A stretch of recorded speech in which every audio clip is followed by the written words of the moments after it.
बुद्ध क्यों ईश्वर को मानने से इनकार किए। दोस्तों, आपके दिमाग में भी कभी ना कभी यह सवाल जरूर आया होगा कि ईश्वर है या नहीं। तो चलिए जानते हैं आज की इस कहानी के माध्यम से बुद्ध ने क्यों कहा कि ईश्वर नहीं है। दोस्तों, अपने जीवन काल में अपने प्रवचनों से मानव जीवन में क्रांति लाई थी और हम जानते भी हैं कि गौतम बुद्ध की बातों में जीवन जीने की कला की चाबी छुपी हुई है। उनके जीवन में घटित हुई घटनाओं से बहुत कुछ सीखने को मिलता है।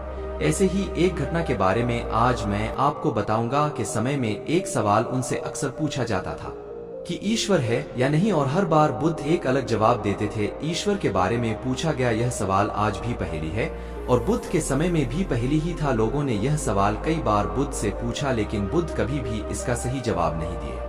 एक बार की बात है, एक ज्ञानी पंडित गौतम बुद्ध का प्रवचन सुनने आया करता था और वह पंडित उनकी बातों से सहमत भी था। वह मानता था कि गौतम बुद्ध एक ज्ञानी पुरुष हैं। एक बार बुद्ध ध्यान की मुद्रा में बैठे हुए थे और वह व्यक्ति उनके पास गया और उनसे पूछा कि बुद्ध, कृपया आप मुझे बताएं कि ईश्वर है या नहीं। मेरी आपसे प्रार्थना है कि आप मेरे सवाल का मुझे सही जवाब दें। बुद्ध के बारे में यह कहा जाता है कि वह कभी भी किसी भी प्रश्न का सीधा जवाब नहीं देते थे। उनके हर जवाब में रहस्य भरा होता था। ज्ञानी पंडित ने कहा कि मुझे ईश्वर के बारे में आपसे जानना है, ईश्वर है या नहीं। बुद्ध उसकी बात सुनकर मुस्कुराए और फिर पंडित से बोले, ठीक है। गौतम बुद्ध ने कहा कि मैं तुम्हारे सवाल का जवाब जरूर दूंगा, लेकिन उससे पहले मेरे कुछ प्रश्नों का जवाब आप मुझे दे दो। पंडित ने कहा, मैं बिल्कुल आपके प्रश्नों का जवाब दूंगा, आप कृपया प्रश्न पूछे। बुद्ध ने कहा कि क्या तुम सूर्य को मानते हो। पंडित ने बुद्ध की तरफ देखा और कहा कि यह किस प्रकार का प्रश्न है। मैं छोटा बच्चा हूँ, आप जो मुझसे बच्चों वाला प्रश्न पूछ रहे हैं। सूर्य तो साक्षात प्रकट होता है और पूरी दुनिया को रोशनी देता है। धरती पर रहने वाले हर जीव को सूर्य से ऊर्जा प्राप्त होती है। सूर्य को तो हम रोज ही देखते हैं। बुद्ध ने उनसे कहा कि ईश्वर के होने के बारे में प्रश्न कहाँ से आया, क्योंकि जिस प्रकार सूर्य हमारे सामने है उसके होने का कोई प्रश्न नहीं होता। तब ईश्वर के लिए यह सवाल क्यों उठा, ईश्वर को मानने की क्या आवश्यकता है। इसका मतलब तो यह हुआ कि आपके मन में कहीं न कहीं ईश्वर के प्रति संदेह है, क्योंकि ईश्वर सूर्य की तरह आपके सामने नहीं है।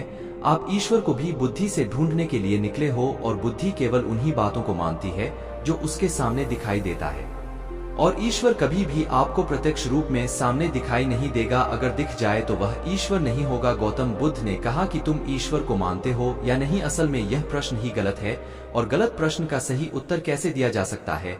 इसलिए अगर इस गलत प्रश्न के पूछे जाने पर और अगर किसी के उत्तर दिए जाने पर तो वह उत्तर भी इस प्रश्न की तरह ही गलत होगा। पंडित बुद्ध की बात सुनकर थोड़ा भ्रमित सा हो गया। उसने कहा कि बुद्ध, आप किस तरह की बातें कर रहे हैं, मुझे कुछ समझ नहीं आ रहा है। बुद्ध ने कहा, अगर मैं तुम्हें सीधे शब्दों में बताऊं तो इसका मतलब यह है कि ईश्वर को माना नहीं बल्कि जाना जा सकता है।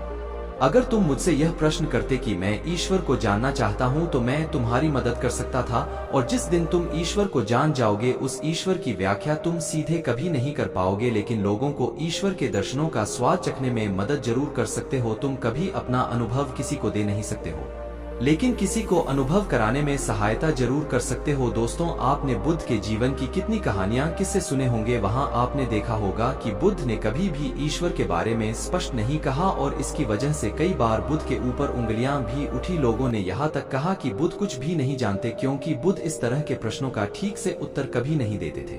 गौतम बुद्ध इस तरह के प्रश्नों से हमेशा बचा करते थे, क्योंकि ईश्वर और आत्मा के संबंध में कोई उत्तर दिया ही नहीं जा सकता है, और अगर कभी देना भी पड़े तो वह उदाहरण के माध्यम से उसे समझाने का प्रयास करते थे, क्योंकि ईश्वर और आत्मा के संबंध में कोई उत्तर दिया ही नहीं जा सकता है, यह संभव ही नहीं है। और मेरा यह मानना है कि बुद्ध को सचमुच ज्ञान प्राप्त हुआ था। वह उस ईश्वर का अनुभव कर चुके थे, और कोई भी व्यक्ति जो इस अनुभव को प्राप्त कर चुका हो वह कभी भी ईश्वर के बारे में या ज्ञान के बारे में सीधा सीधा कभी नहीं बताता। वह आपके प्रश्न को बीच में ही लटका देता है, क्योंकि वह चाहता है कि आप उसका स्वाद खुद चखें। गौतम बुद्ध ने कभी वह गलती नहीं की जो आज के कुछ धर्मगुरु कर रहे हैं। कहने का मतलब है कि जितने भी ज्ञानी पुरुषों ने ईश्वर के बारे में स्पष्टीकरण किया, उनके अनुयायियों ने उनके धर्म गुरुओं द्वारा ईश्वर के बारे में कही हुई बातों को मान लिया और अपने अलग अलग समुदाय बना लिए। फिर क्या हुआ, आप यह देख ही रहे हैं। उन गुरुओं द्वारा दी गई प्रामाणिकता के आधार पर आज वह सभी समुदाय एक दूसरे के दुश्मन बने हुए घूम रहे हैं और हथियारों के दम पर यह प्रमाणित करना चाहते हैं कि मेरा गुरु सही है, मेरा ईश्वर सही है। वह लोग यह कहते हैं कि तुम अपनी ईश्वर को छोड़ो और हमारे ईश्वर को मानो, क्योंकि हमारा ईश्वर सत्य है।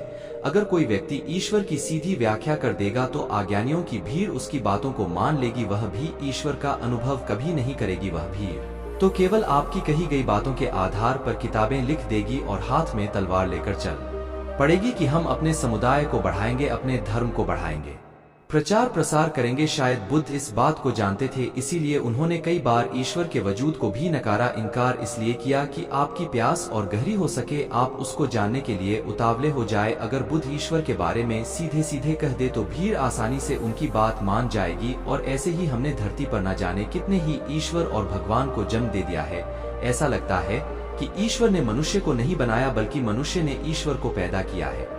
तो दोस्तों, गौतम बुद्ध की कहानी से हमें क्या शिक्षा मिलती है कि भगवान को मानना नहीं बल्कि जानना चाहिए और उसका अनुभव लेना चाहिए। ईश्वर को जानने के लिए सिर्फ एक ही रास्ता है और वह है ध्यान। ध्यान में जितनी गहराई से जाओगे उतना ही तुम्हारा ईश्वर के प्रति अनुभव होता चला जाएगा और तुम्हारे सभी प्रश्नों के उत्तर भी तुम्हें मिल जाएंगे।